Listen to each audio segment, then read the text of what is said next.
Hello friends. So, let us start our discussion, I mean how we develop the finite element model, practical finite element model for plates.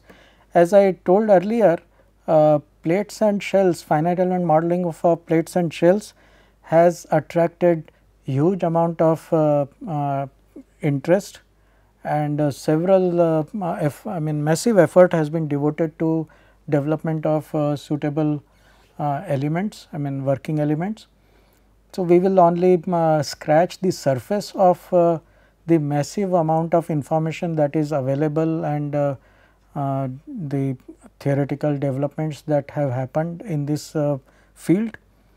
So, we discuss the formulation of one of the earliest successful finite elements for analysis of thin plates, and uh,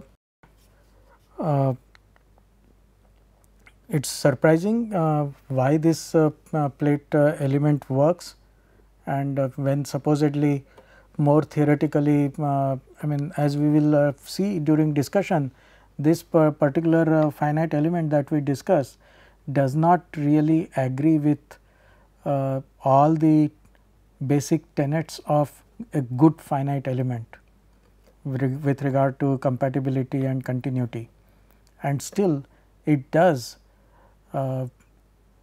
very well compared to other elements which are derived using more rigorous adherence to those basic tenets of finite element modeling, and that has led to again the emphasis on the importance of patch test.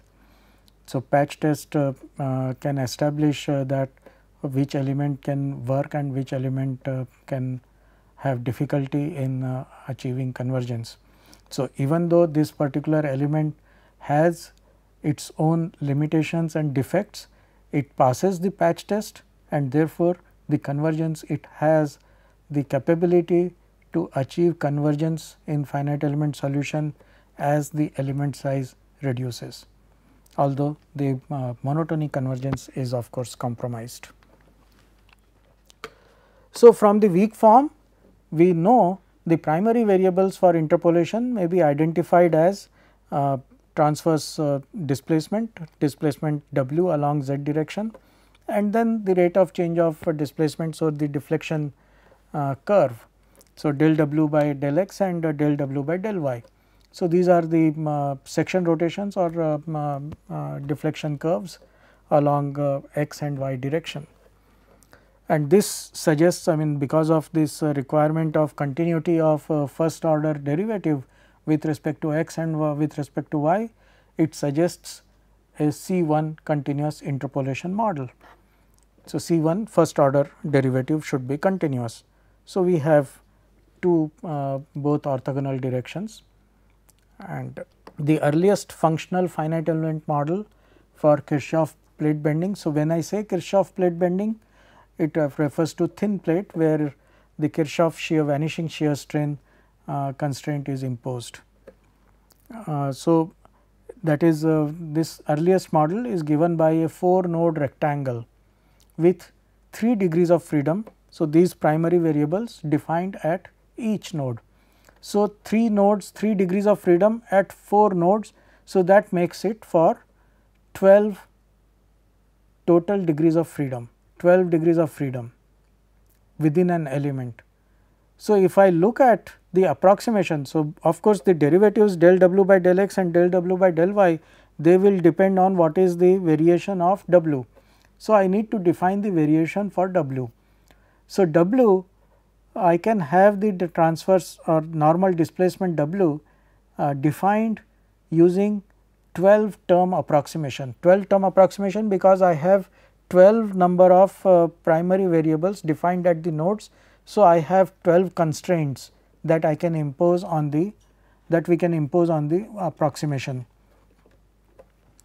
So, the 12 term approximation for normal displacement is assumed, again picking up terms from Pascal triangle, symmetrically placed terms, and we pick up 12 terms starting from the lowest order term. So, constant term, then 2 linear terms, then 3 quadratic terms, and then cubic terms, and then 2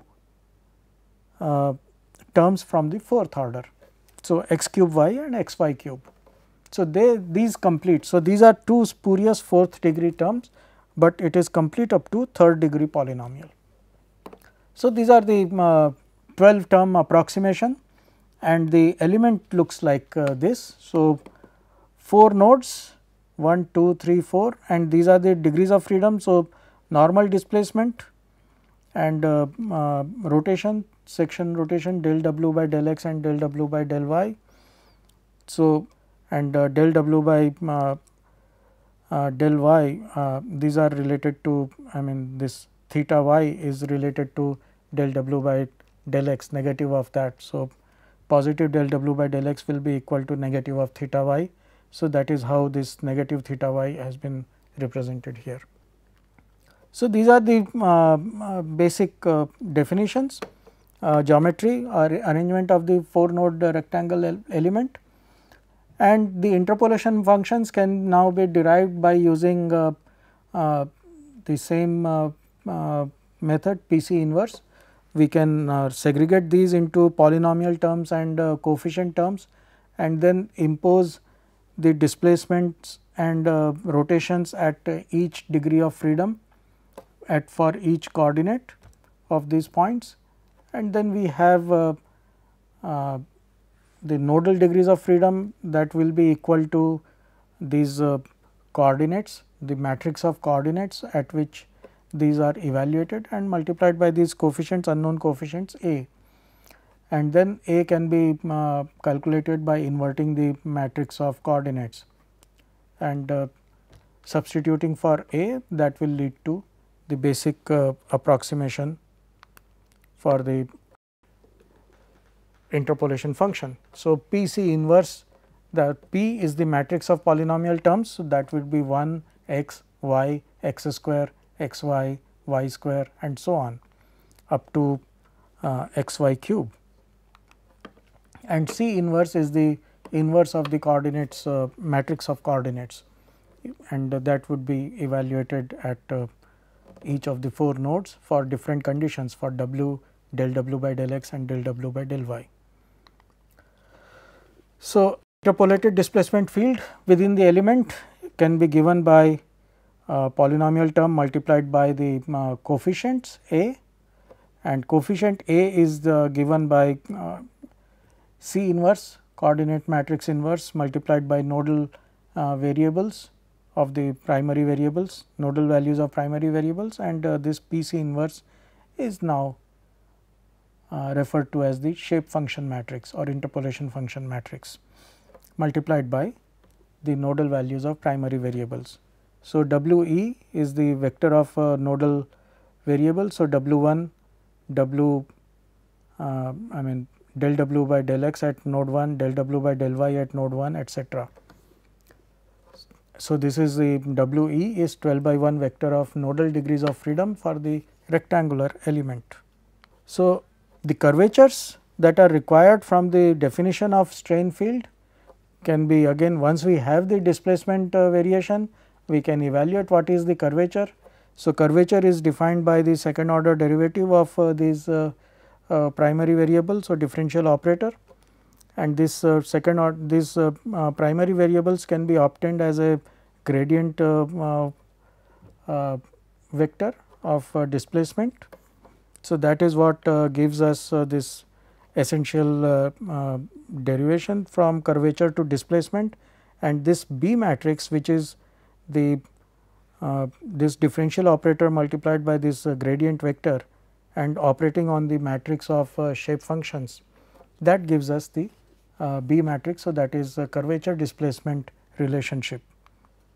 So, curvatures can be related to moments through the moment curvature relations, and moments we already have those expressions, moment curvature relations, and that can be represented as this constitutive matrix. We can call D bar as the constitutive matrix, and B is the curvature displacement matrix, and W is of course the nodal variables, and these can be substituted in the governing equation of motion.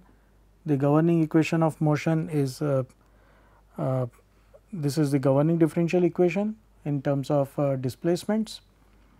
So, we can, and in terms of moments we have the governing differential equation here, and once we have the approximation for these mx and my and mxy, we can substitute from these our approximation for w and moment curvature relationship, and we can arrive at the governing differential equation. So, that is the governing differential equation in operator form. And now again we go back to development of the weak form element level. For each element we develop the weak form, and this is what it leads to. So, this is what the governing weak form will lead to, and boundary terms and the domain integral. And once we evaluate these, so we end up with our familiar expressions of stiffness multiplied by generalized displacement, then mass multiplied by accelerations. So, mass are inertia terms, I mean moment of inertia, mass moment of inertia. Then we have tractions, and then the applied transverse loads. So, that is the element level equilibrium equations. W e double dot W e represents the 12 by 1 accelerations of primary variables, and we will see how we interpolate, I mean how these nodal variables, nodal values of primary accelerations, they are transformed, and that is done by using this interpolation. So, we assume acceleration field to be interpolated in the same way as the displacement, because this n is the vector, is the matrix or shape function for interpolation of displacement. So, we make this assumption that accelerations vary with respect to x y in the same way as the displacement w. So, w means the transverse displacement w, and del w by del x and del w by del y, the primary variables. So, individually the terms are evaluated by using, once we know the interpolation functions, they are known functions of x and y, and these derivatives can be evaluated and integrals can be computed, boundary integrals and domain integrals can be computed once we know the element geometry. And that leads us to the surface traction terms, the equivalent nodal loads, the equivalent element stiffness matrix, and mass matrix, mass or inertia matrix of the problem. And that is equivalent, that gives us with this element equilibrium equation, and we do this, I mean once we have this element level equilibrium equation, they are these elements are put in place in the global system of equations for all the representing all degrees of freedom, and these local degrees of freedom are mapped onto global degrees of freedom, and representative these terms take their place in respective positions. And they then next element the similar equations are derived, and similar contributions from other elements are accumulated until we cover the entire element, the discretization covering the entire domain of the plate problem, and at the end of that we impose the essential boundary conditions of the problem and finally solve the system of equations. So, that in essence is the problem of plate bending problem. That is how we deal with it.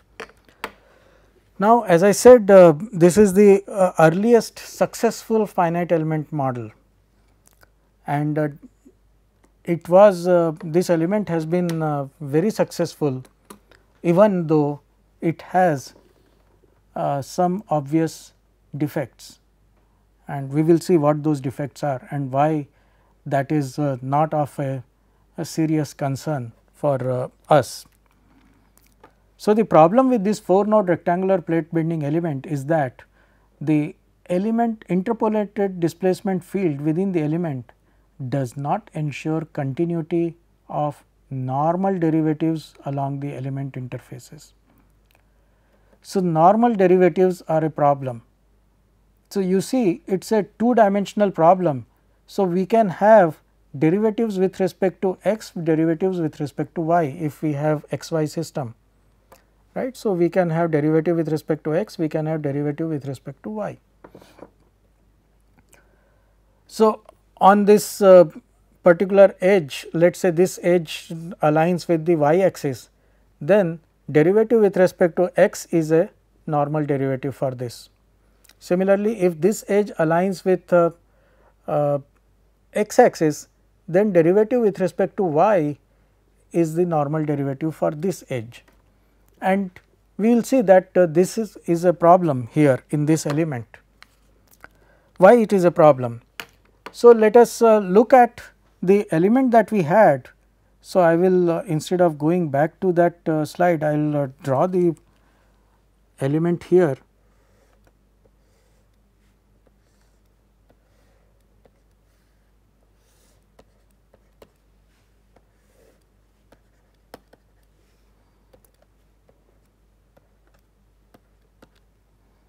So, these are the 4 nodes.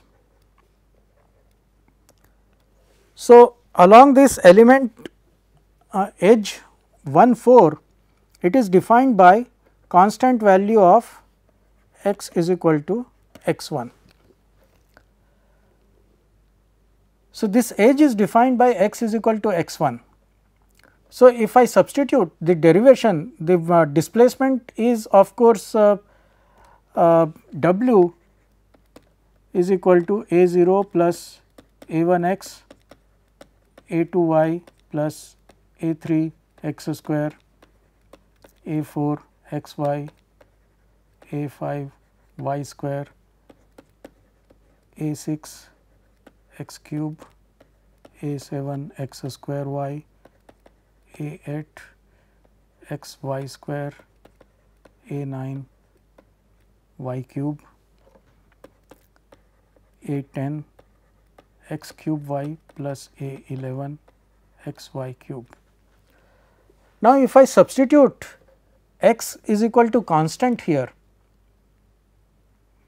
so I will end up with this will also become a constant. I will end up with a term w at x is equal to x 1 will be equal to, let us say, b 0 plus b 1 y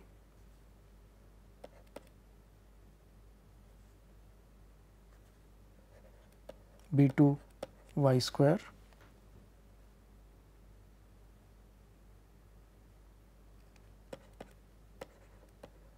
b 3 y cube.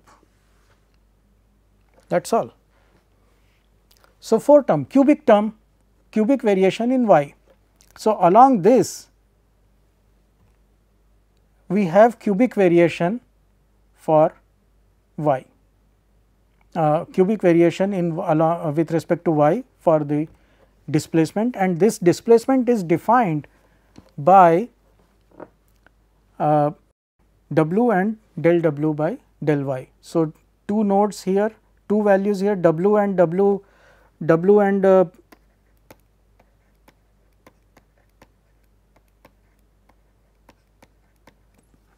so these are the primary variables at the nodes. So, displacement w and displacement del w by rotation del w by del y at node 4 and node 1. So, they together they are 4 coefficient 4 terms, and these 4 terms are sufficient to define these third degree variation. But what happens to del w by del x? So, let us work out what is del w by del x. So, del w by del x is equal to a 1 plus twice a 3 x, a 4 y, 3 a 6 x square,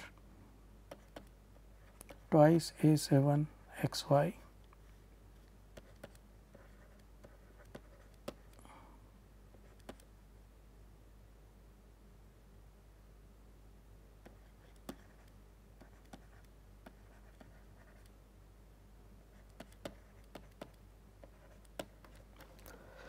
So, if I evaluate del w by del x at x is equal to x 1 constant. So, again I will find that del w by del x is also cubic in y, all x terms would be constants. So, we will be left with a cubic variation in y. Now, this cubic variation in y, I have only two terms here, del w by del x and del w by del x here at node 4 and node 1. So, these two terms for this normal derivative, this is normal direction for this edge. So, this is variation slope with respect to differential with the normal derivative. So, this third degree variation with respect to y is not possible to represent exactly or uniformly by using only two values of del w by del x at the two nodes.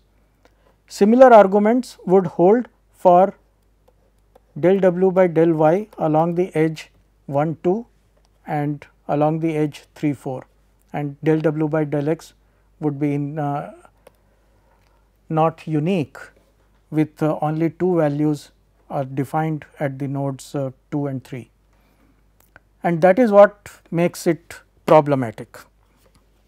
So, along edge 1 4 where x is equal to a constant, the variation of w is given by a cubic polynomial in y, which is uniquely defined by the nodal variables w 1 and w del w by del y at node 1 and w 4 and del w by del y at node 4.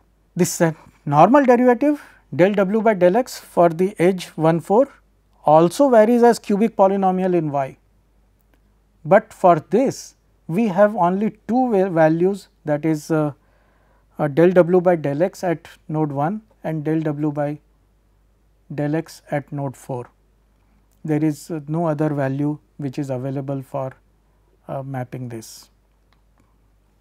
So, this leads to incompatibility of the slope of the displacement field along normal directions in adjacent elements. So, different elements will have only, I mean it is a non-unique variation. So, different elements can have different variation. So, it may be possible that if I have two elements, two adjacent elements, so one element has a normal derivative of positive, another element will have a normal derivative of negative, and they would otherwise they will have continuous displacement, w field would be continuous and del w by del y would be continuous, but normal derivative would be discontinuous, there would be discontinuity in that.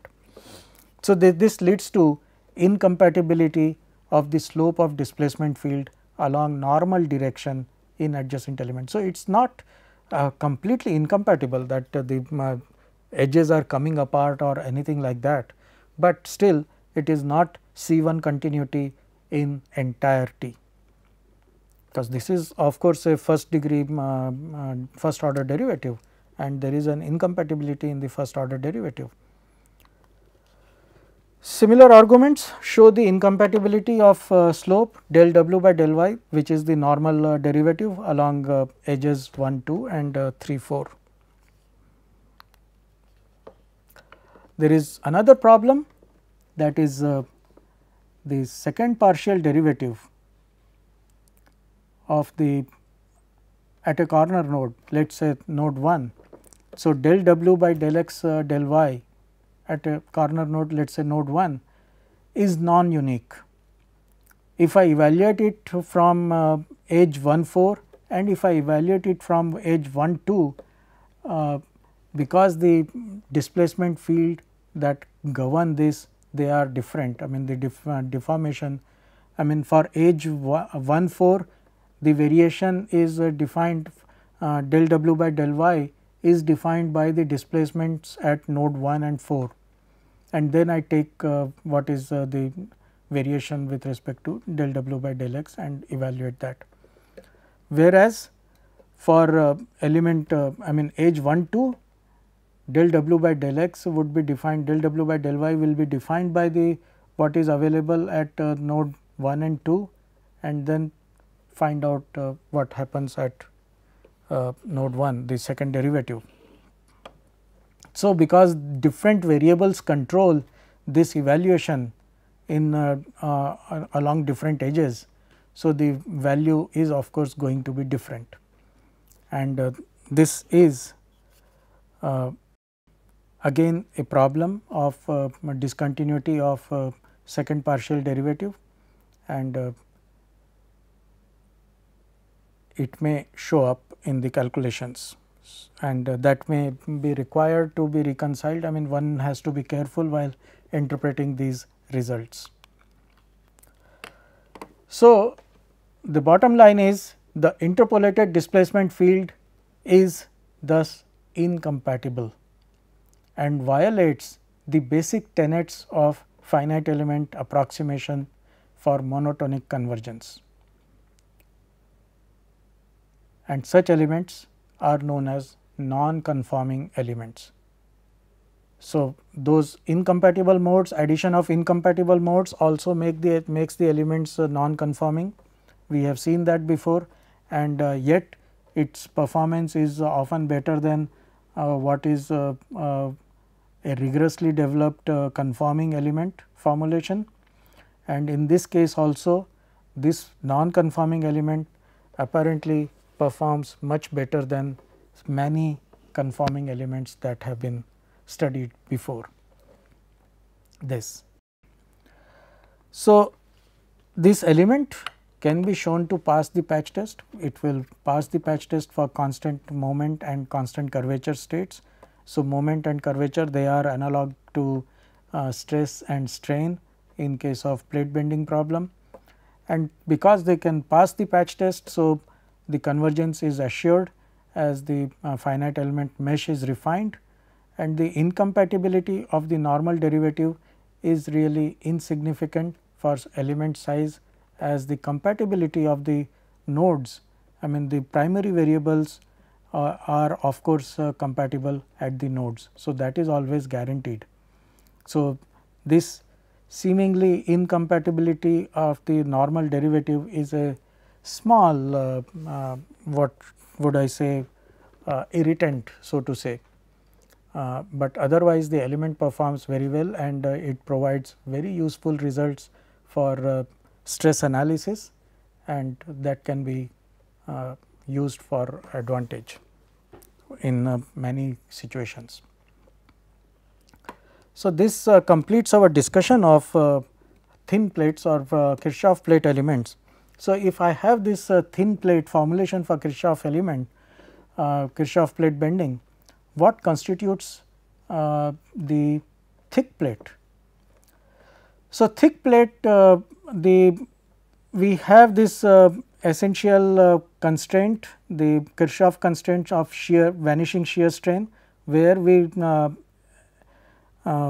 imposed that transverse shear strains are 0 in the shear strain in YZ and ZX planes are 0. So, that imposed the condition that deflection or the slope of the deflected curve is related to the section rotations or the plane rotations. And in case of thick plates where the shear deformations are not 0, then there is no such restriction and they can be treated independently. So, then the primary variables, then in that case, I mean del w by del x and del w by del y, they are essentially the section rotations, rotations about x axis and rotations about y axis. So, instead of taking primary variables as w del w by x del x and del w by del y, we can take the primary variables as w, theta x and theta y. So, the transverse normal displacement w and the section rotation plane rotation about x axis and plane rotation about y axis, and then develop the entire system displacement field accordingly. And then because there is no vanishing shear strain constraint, so normal displacement is treated independently of the section rotations about the axis theta x and theta y. So, they are all independently modeled, and that actually leads to much simpler interpolation model, because C1 continuity is no longer required, it is only C0 continuity for individual. So, W only is required to be continuous, theta x is required to be continuous independently, theta y is required to be continuous independently. So, that simplifies the interpolation model quite a lot, and we can very easy finite element models can be developed, and these are called first order shear deformation theory, and models developed on the basis of that are much simpler to in construction. And but these models again fail. I mean, seemingly we have a general theory at hand. If transverse displacement is independent of the section rotation, so it is a more general theory, but this theory or the elements derived on the basis of that, they often fail in the case of when they are used to model the problems of thin plates, where we have this physical constraint of vanishing shear strain. So, shear strains are actually very small, so as to be negligible in case of thin plates, and that model typically without proper consideration for consistency for the field approximation, they fail. So, again consistency here comes that because these section rotations theta x and theta y are typically related to the first derivatives of displacements W. So, interpolation for theta x and theta y has to be one order lower than that of the displacement W. So, if we can somehow achieve that, then these elements are very well, they perform reasonably very well in all cases for thick plate as well as thin plates. Otherwise, they will lock in case of shear vanishing shear constraint, and that will again be by virtue of shear locking, excessive shear. I mean, they represent a shear strain when there is no shear strain in practice. And again we resort to similar familiar tricks of the trade, variational crimes, reduced integrals, or selective integration for element formulation, integrate the shear terms with a reduced order of quadrature, then the flexural terms, and then the elements perform reasonably well. So, that is how thick plates are modeled, and you can refer to standard texts and even my text, my book for treatment of these first order shear deformation theory and the plate element derived on the basis of that. And shell elements are again developed. I mean, a very rigorous development of shell element is rather involved, and it is quite often done by using managing, as we said that shell element is a combination of membrane action and flexural action. So, it is often used, it is better, many practical problems are solved by using what is called a facet element. Facet element is a 3 noded plate element, and on top of it we superimpose a 3 node constant strain triangle. So, these two behavior, they sufficient they provide sufficient capabilities to model the shell problems, and they are very commonly very often used in practice analysis of shells by using patchwork of facet element, triangular facet elements, and many of the finite element codes actually implement facet elements in their in the solution of shell problems. So, with this we complete our discussion of finite element formulation. As we see that the purpose of finite element formulation, purpose of finite element method is to transform partial differential equations into algebraic simultaneous equation if the problem is the static. If it is a time variant problem, if there are acceleration terms involved, the excitation forces are time varying, then that partial differential equation is transformed into an ordinary differential equation in time, and that is